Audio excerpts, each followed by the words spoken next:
Okay, I figured while it's still fresh in my head, I should do a debrief video on the 2025 RC10 Talk Fall Brawl. As you can see, something that was broken. I'll get to that in a moment. So I almost entirely stuck with my plan to run all low-C for this event. I guess while we're at it, we'll start with Stadium Truck. I brought one of my double XTs for practice, and it was doing okay.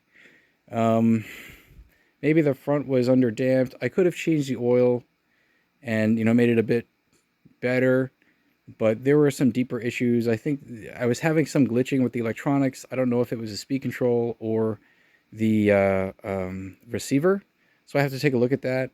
So I figured the safest option would have been to just take my Pro XRT, which I had, also good enough tires for the event, and I had this truck set up to be relatively soft, and given the track conditions, even though the track is kind of blown out and bumpy, the non-bumpy sections are also high bite. So the suspension setting on that was probably too soft for the event, on balance, but it was still easily a top three truck.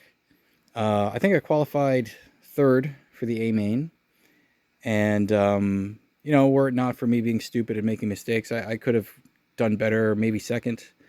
Um, During the race, I trying to remember exactly what happened, but I got into one person in particular that kind of messed me up and set me pretty far down the grid. And then I was working my way up, and I hit something on the back left corner. I don't know if I collided with another truck or what it was, but then when I got going again on the back section with like the tabletop and the single, I noticed something didn't look right, and as I turned the corner, I realized the entire front left was sort of flopping around.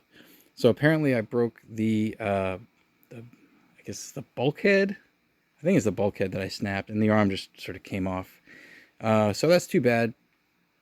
Had that not happened, probably could have gotten a top three finish. So okay, whatever. While we're on Stadium Truck, the Y2K Stadium Truck, the Losi Triple XT Matt Francis 2 edition, this was very good. Um, I didn't really have to change anything for it. I just had to make sure I, put the right tires on it.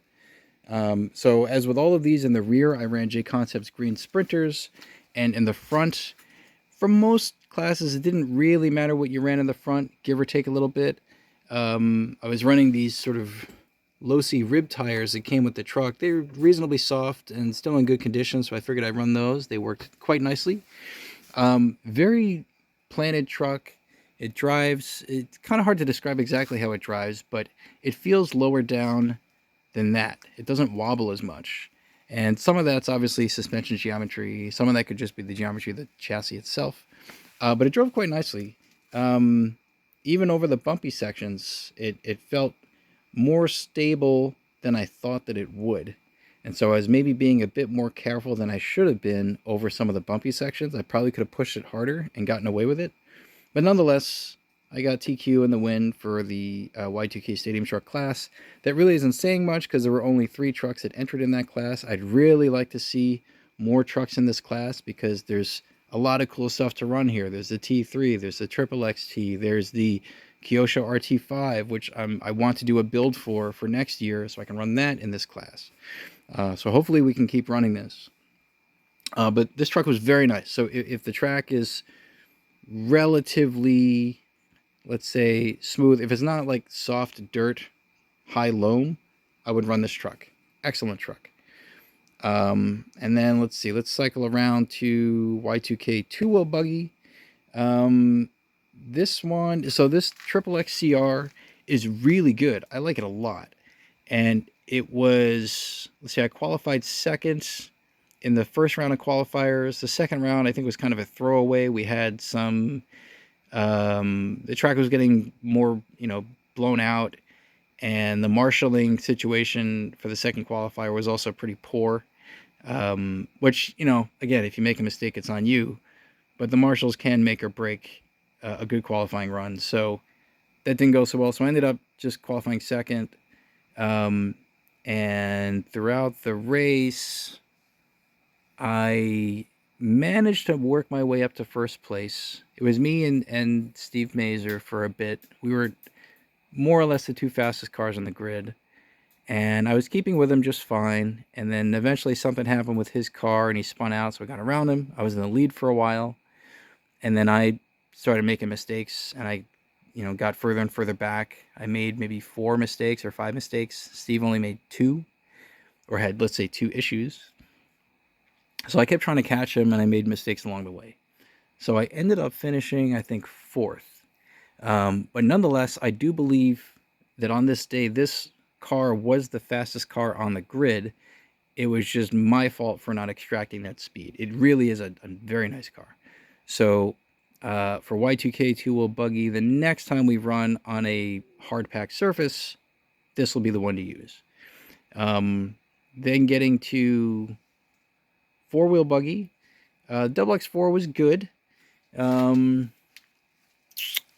I reduced the rear anti-squat a little bit. I put 1mm shim under the rear section of the rear arm mount because the track was getting bumpier. That seemed to help a little bit. I made some rear camber gain and roll center adjustment just to help cope with the track changes, and it drove fine.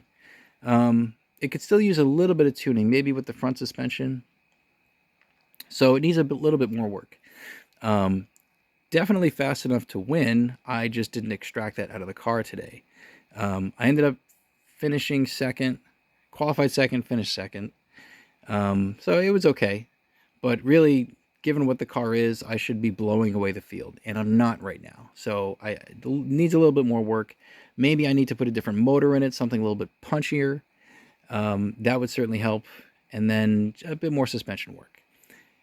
Now so I got second in that for the A-main. 2-wheel buggy, this was the big shocker for me. So this double XTR was actually extremely good all weekend. The suspension setup that I chose was pretty much perfect.